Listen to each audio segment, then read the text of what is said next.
Minecraft, as of the writing of this video, is the best-selling video game of all time.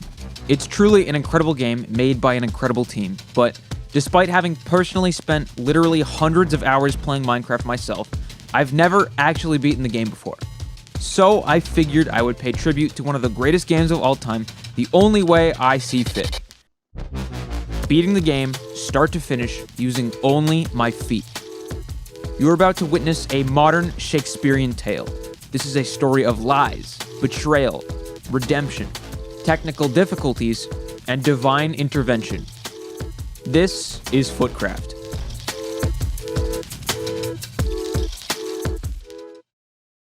Before we get into it, if you enjoyed this video, please feel free to subscribe. It's free and it lets me know that you'd like to see more of this kind of content. Also, this whole thing was streamed live on my Twitch channel, so if you'd like to watch more challenges like it, consider following me over there. I go live 3 days a week. Alright, enough shilling, back to the video. In order to beat Minecraft's single-player survival mode, you need to do the following in order. Collect obsidian, make a nether portal using that obsidian, locate a nether fortress where you can farm blazes in order to collect blaze rods, which make blaze powder, collect ender pearls in the overworld or the nether, use those ender pearls in the aforementioned blaze powder to create eyes of ender, use the eyes of ender to locate one of 3 strongholds in your Minecraft world, fill out the end portal in the stronghold using more eyes of ender, and kill the ender dragon, allowing the credits to roll and the game to be considered officially completed. Pretty simple. For this challenge, I stuck a wireless keyboard and mouse underneath my desk and entirely navigated not only the game, but the menu and the HUD solely using my feet. And for those curious, most of the time my hands just sat idly in my lap. Also, just for some context, the day I started this challenge, I didn't have enough USB ports on my computer to support a foot cam, but from day 2 onward, a foot cam will be present. On the first day, I created the world I would be utilizing for the rest of this challenge. What do I want to call it? I'll just say foot. Foot. That's close enough. My first objectives were the same as any player creating their first ever survival world. Gather wood and make a home. Unfortunately, before I could do any of that, I quickly learned my mouse was designed in a way that would make this challenge near impossible. Oh, my mouse has a Windows button on it. I just hit the Windows button, so it takes me out of the game. After switching out the mouse I was using, things started to go pretty smoothly. I gathered some wood and dug into the side of a mountain to collect some more materials, making it my temporary home for the first night. By the time the sun had risen again, I had made some mildly significant progress. I had some wood, a crafting bench, and at least a few tools. I ended up scouting for a new home and dug into the side of a different mountain, which will soon become a place you become very familiar with. Having spent about 20 minutes in the game, I started to realize one of the major flaws of this challenge: jumping. You see, because of the way I had positioned my feet on the keyboard, my left foot was managing the WASD keys and my right foot was maneuvering the mouse, meaning in order for me to make a jump, I would have to move my right foot off of the mouse, leaving me generally immobile until I had jumped to my desired block height. The fix to this problem was beautifully simple. It turns out in the Minecraft control settings, there's an option called auto jump, which would make the game automatically jump for me if I ran into a block I could jump onto. After fixing that problem, I realized that the mountain house I was in the process of furnishing was fairly far from the world spawn. So naturally, I decided to build a massive cobblestone spire in order to locate my house from afar. Mister doesn't have a water bucket? Oh, you don't believe that I can jump into this pond from here? And I was so confident in my movement that I decided to get a little cocky with it. If I fall, I'll gift 100 subs. You have my word. Oh my lord. I will not be gifting. Ah! I didn't, when I said 100 subs, I meant like 100 bits. You guys know what bits are? Oh, looks like I can't cheer on my own channel. Oh, I didn't know that. Oops. Looks like we're just gonna have to keep moving on. After making use of the spire I had just erected and making my way back home, I began what would soon become the Twitch chat's favorite part of this challenge run. Strip mining, let's go! Strip mining was slow and tedious, but it was the best way for me to get the materials that I needed to progress the run. This was the first, but certainly not the last time you'll see me strip mining for an extended period of time. And believe it or not, strip mining can actually lead to some pretty cool discoveries. Oh, but here we are. It's a creeper. It's a creeper. Go. Go. Wrong way. Well, I'm walked into my doom. Is that diamond? I literally just saw diamond. There it is. There it is. This is huge for us. We officially have diamonds. While my movement and dexterity still weren't great, I was able to locate and harvest 4 diamonds before the end of my first day. In that same area, I discovered a small pool of lava, which can generate obsidian with the use of a water bucket. Using my recently acquired diamond, I crafted a diamond pickaxe which I subsequently used to mine the obsidian I had just generated. That is, until I choked. Uh-oh. Jump, jump. No, no! I hit the Windows key. Wait, the obsidian's still alive. Luckily, as you can see here, the obsidian I mined survived the lava, but unfortunately my diamond pickaxe did not, meaning I couldn't mine any more obsidian. With a broken spirit and only 1 diamond in my chest, I decided to call it a day before I lost any more items. Day 2 arrived with the biggest event thus far. The addition of a permanent foot camp. Unfortunately, it was immediately brought to my attention that the chat room could not handle themselves in the presence of my bare feet. Man, I wish I was that keyboard. Not gonna lie, this is scary. This is scary? Your toes are perfect, they're not fat. Look, I don't think this should be an opportunity for you to discuss the way my body looks. So I ultimately had to put socks on to stop these freaks from objectifying me any further. Soon after, I made a huge breakthrough by discovering a way I could get some real precision out of my setup. Take a look. Watch this. I call this the double foot method for extra precision. Look at that. Anyway, after a few more minutes of strip mining, I struck diamond once again, meaning I could finally craft the pickaxe that I wanted to make to get some more obsidian. And after mining for a solid few minutes, I had accrued enough obsidian to finally make a nether portal. All right, here we go. 1, 2, 3. Fuck. Here we go. All right, here we go. Stop. Once I was in the nether, I literally only had one goal. Locate a coveted nether fortress in order to harvest blaze rods. Now I need to warn you, things are going to get pretty brutal from here on out. The nether was absolutely relentless.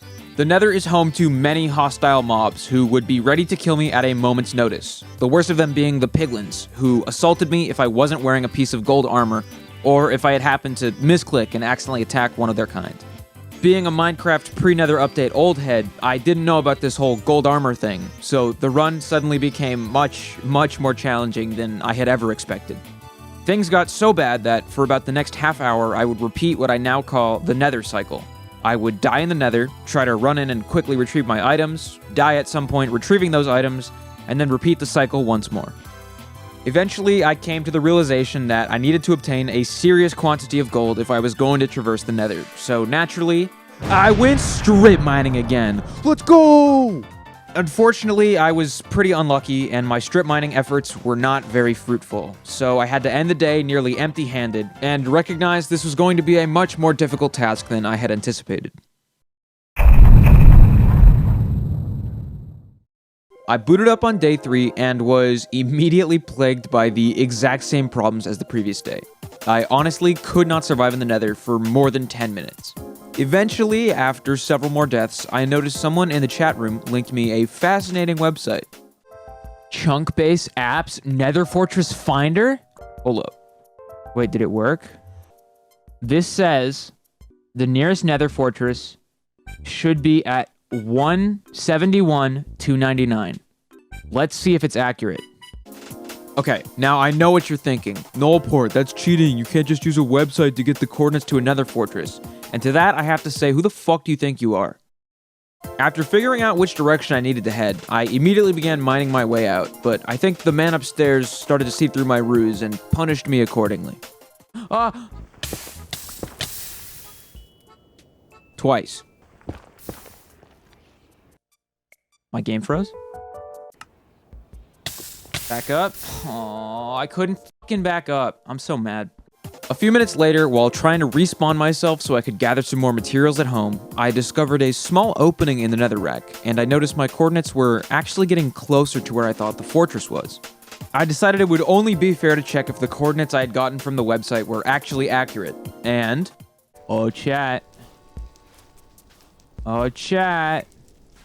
That looks like a blaze spawner to me. Obviously, I wasn't in any kind of shape to actually start hunting the blazes, but this was significant news in and of itself. So, after I died, I crafted a diamond sword ready to harvest the blaze rods that I needed. What the fuck? Holy shit. Holy shit. Holy shit. I was not prepared for this. Holy fuck. This might be GG's. What the fuck? I'm going back home. I'm a pussy. Holy shit. That was insane. Clearly, I would need to take a different approach to harvesting the blaze rods. One member of the chat suggested I either acquire a dog, which can help fight blazes and wither skeletons, or collect snowballs, which deal a significant amount of damage against blazes at a long range. I started with trying to locate the dog, but instead I found this. A village! Now, this was incredibly significant, as the village was home to a crucially important item, beds, which, as you'll see much later, will be especially useful. I returned home, dogless, but with an inventory full of stolen items as my consolation prize.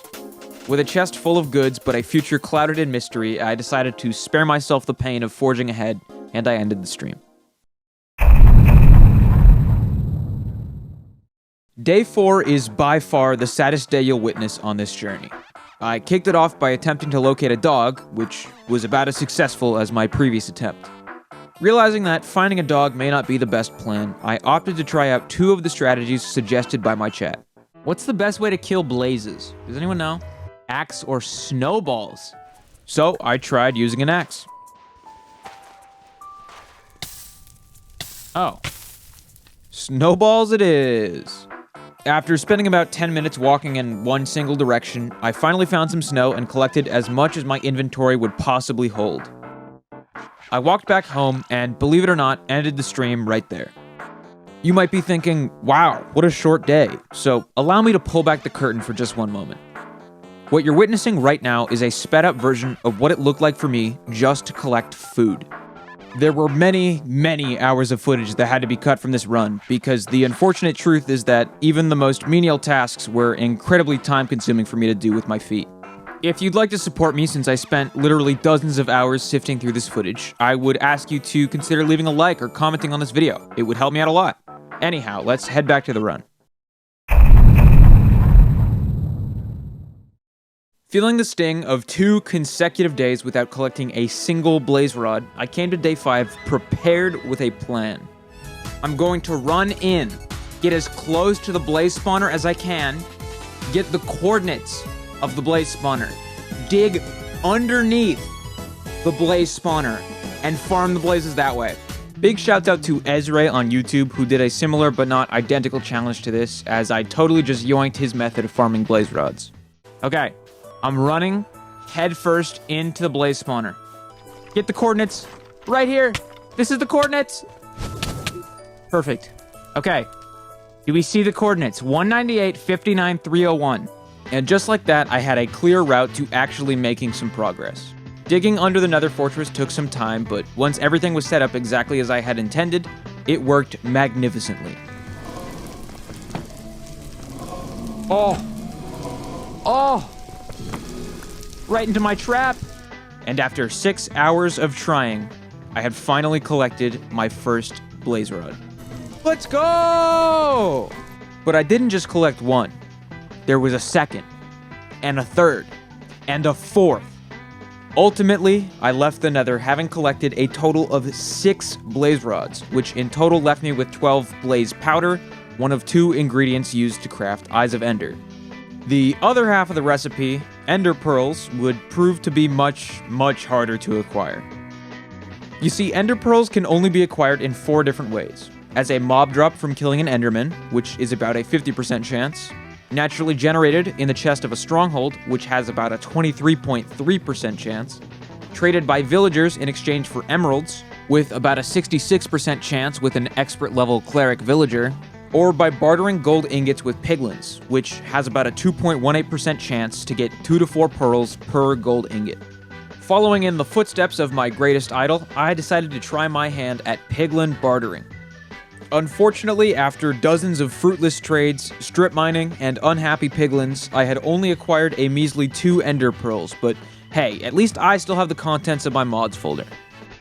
Once again, with my progress at a standstill, my chat decided to come in clutch with a new idea. Go to a warped forest? I don't know where those are. Blue forest? I don't think I've encountered one of those. Have I, chat? The warped forest, a nether-specific biome, turns out to have an incredibly high enderman spawn rate. The plan was simple. Find a warped forest, wait for an enderman to spawn, kill it, and there would be a 50% chance of an ender pearl drop, which is leagues more favorable than the previous 2.18% that I was getting with piglin bartering. So I set out once again on the journey of a lifetime, and wouldn't you know it, Blue Forest! Where the Enderman's at. Still no Enderman. Oh, I see one. I want to go in there. Oh, fuck. Oh, fuck. He's coming for me. Oh, fuck. Is he still coming? Ah! Oh my god, no! Coming hot off some major progress the previous day, I finally pulled myself together and mustered up the strength to go strip mining. Woo! And before I knew it, I was ready to head back to the warped forest, but the path was perhaps a little more difficult than I had expected. Ah! Woo! Fuck. You fucking bitch. Fucking asshole. That's right, bitch. Are you fucking serious?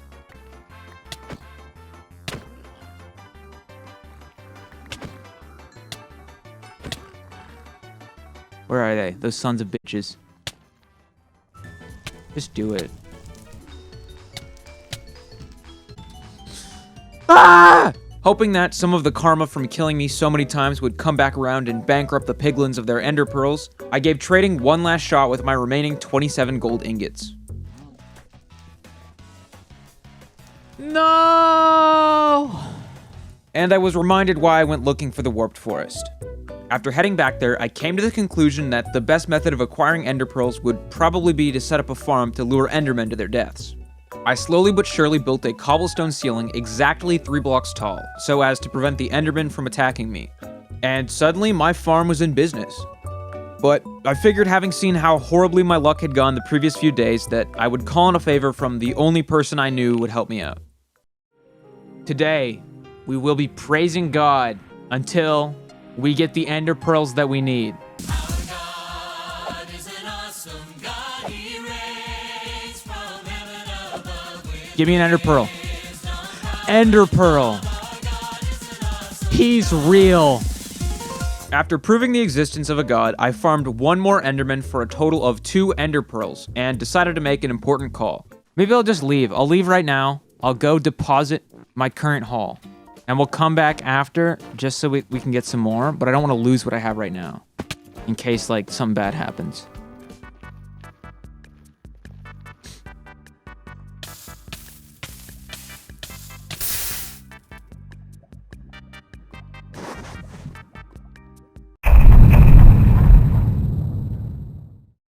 Ashamed of the previous day's failure, day 7 had but one objective. Farm enough ender pearls to create 9 Eyes of Ender, which would be enough to fill out the stronghold portal that would lead me to the final section of the game.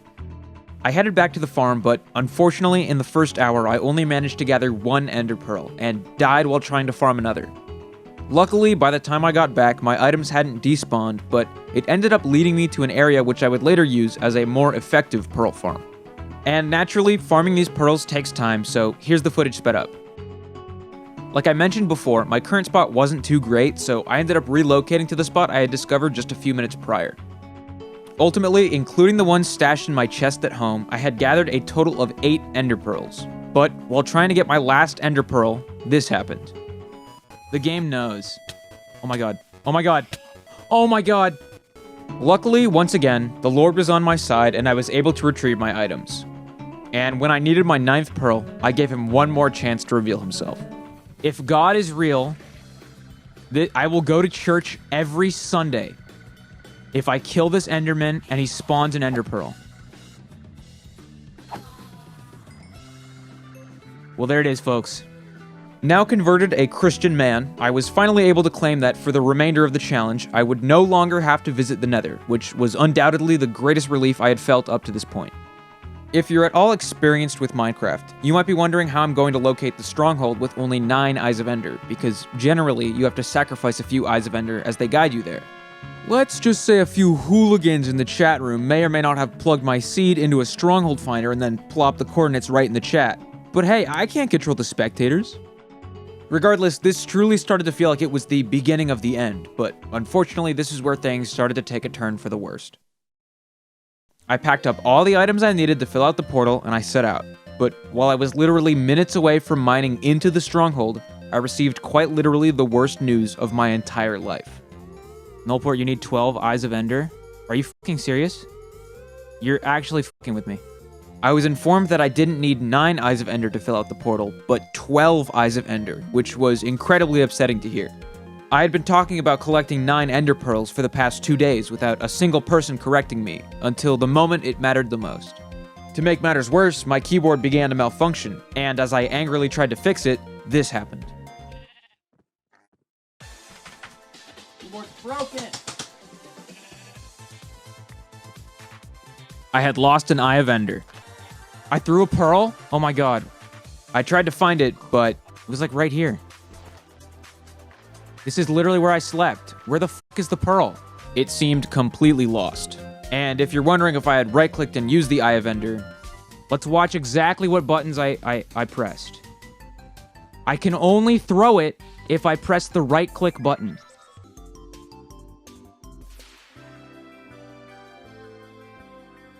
How could I have thrown it? I would have needed to click the right-click button. The mouse looks empty to me. Needless to say, at this point, I was legitimately angry. I had just been told I would be needing to spend even more hours grinding for items in the Nether, and I had lost one of my most valuable items seemingly randomly. My only hope now was that the end portal already had some Eyes of Ender filled in, which is determined randomly during your world's generation. I would need to have 4 Eyes of Ender already filled into the portal, which has a 1 in 39 or 2.56% chance of happening. I figured since I was close enough that I would still visit the stronghold and deposit my current haul into the portal, which would let me know how many slots would be filled in. I dug straight down and arrived in one of the stronghold cells, which was a great place to set up a temporary home. I placed a bed down and tried to fight the first opponent I saw, a skeleton who ended up completely rocking my shit, but as if my day could not get any weirder, when I collected my items, this happened. So I have a respawn point. What? Am I smoking, dare I say, penis out here? Where did it come from? And suddenly, things started looking up for me. Around the first corner of the stronghold, I found a chest with an Ender Pearl in it, meaning I would now have 10 Eyes of Ender, which would work out if the end portal had 2 or more holes filled in. That had about a 1 in 3 or 34.1% chance of happening, which was unlikely, but not impossible. Unfortunately, my streak of luck sort of ended there as I encountered what would quickly become the bane of my existence. Silverfish.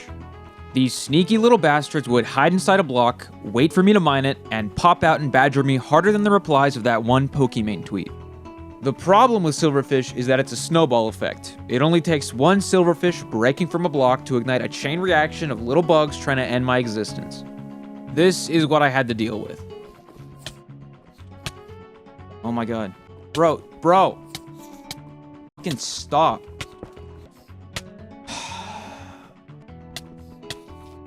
I can't even build. Bro. What do I do? Report bugs? Good idea. Despite the countless hours I had already poured into this challenge, my feet were nowhere near agile enough to react to the silverfish, so I tried a different strategy. What if I do this? Save and quit?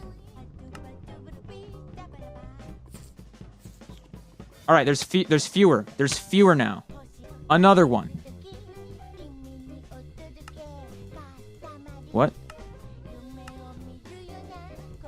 What? For some reason, all the saving and quitting I was doing caused my world not to appear in the World Select menu. I couldn't believe that in only a few brief moments, the world I had cared for so dearly, put so much effort into, simply disappeared in the blink of an eye. Searching online, this was the only information I could find. At times, Minecraft will hiccup and drop a saved world from the list of those available. The file is still there with the other saved worlds. It has just been corrupted. You can re-upload your application data, specifically your world, and settings from the PS4 menu? Chat, it's back. Miraculously, after simply restarting the game, my world was back, and the silverfish were no longer swarming me. Moments later, while exploring the stronghold, I got stuck in a hole and once again my keyboard was broken, and so having gone through all 5 stages of grief in the past 20 minutes, I knew I needed to give myself a break and finish the game another day.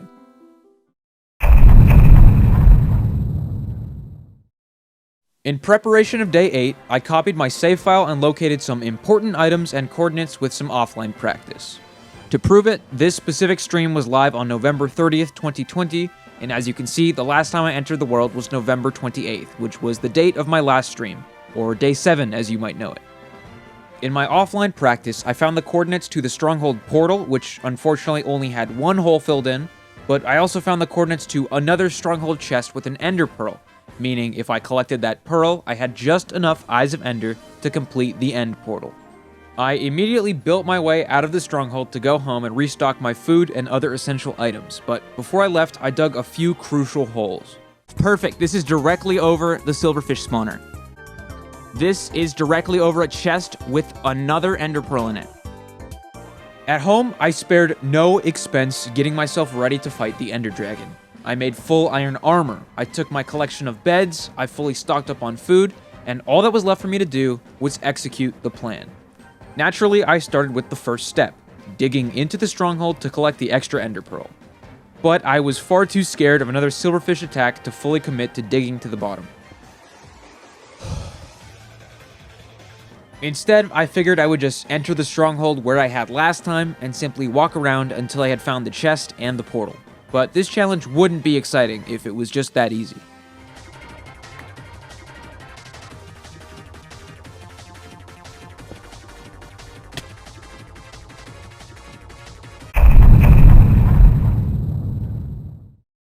Making my way back to the stronghold to retrieve my items, I located the last ender pearl and got the hell away from the death trap that was the stronghold. After nearly losing all of my progress, I realized it was probably a bad idea to have my spawn point so far away from where I had died. So I thought it'd be a good idea to move my home to the stronghold so that if I did die, it wouldn't be a huge deal. So with tears in our eyes, we had to say goodbye to the place we had called home for so many hours. Everyone wave goodbye. Bye, home. I'll miss you. It's been a pleasure. Once my new home was built atop the mountain, I was ready to go on my first ever suicide mission. The goal right now, chat, is to break into the stronghold, eliminate the silverfish spawner, and block off the entrance. I am exactly at negative 1547, negative 685, directly above the silverfish spawner. We begin our descent. Here we go.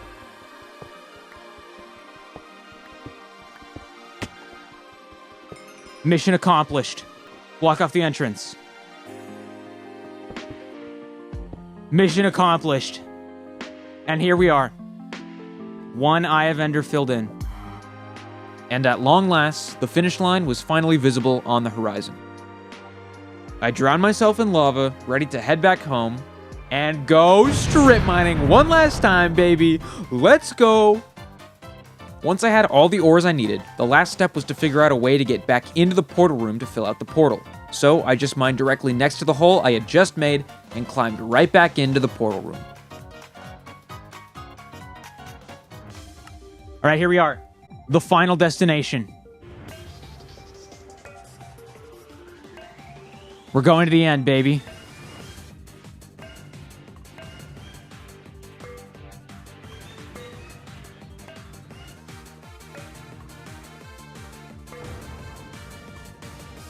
Here it is. We're here. Once I got in, I immediately scoped out the end and realized I had my work cut out for me. If you don't already know, there are several pillars around the Ender Dragon which are home to the End Crystals, which slowly fill up the dragon's health.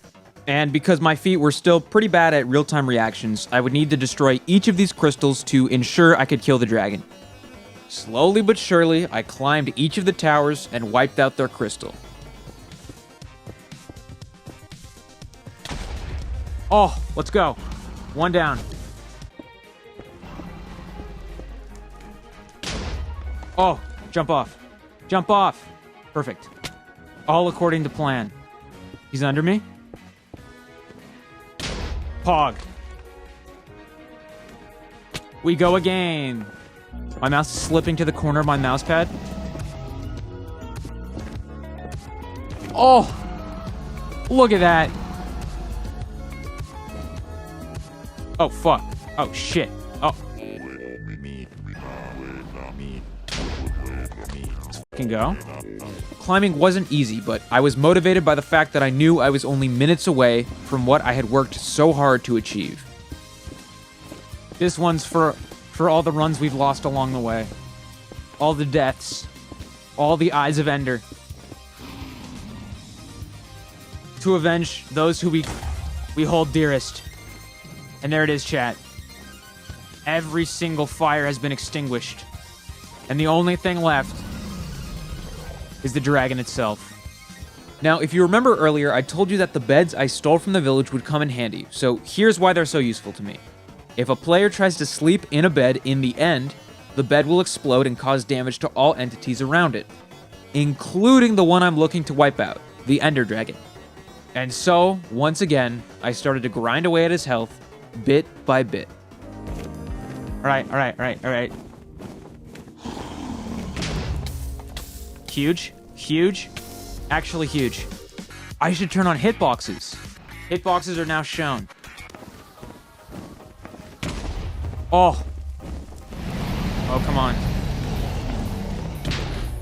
Yes. Oh, shit. Holy shit. Blow up. Let's go. Progress. Come on. Please, just right click. Just a random right click. Yes. And before I knew it, it all came down to one final bed. We had been through so much. The mountain home, the socks, the strip mining, the fortress, the village, the blazes, the pearls, the silverfish. This final blow would spell the end of a hard-fought journey. And I'll be damned if I wasn't ready to celebrate the conclusion to such a beautiful story.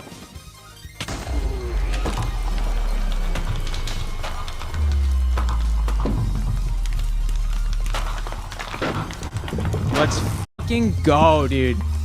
There it is. Chat room. I've just done the impossible.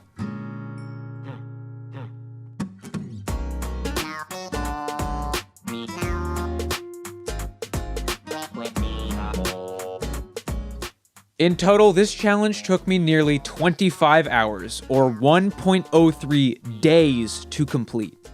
I want to give a huge shout out to all the chatters who watched it live, as I probably would have just given up out of boredom if nobody was there rooting for me the entire time.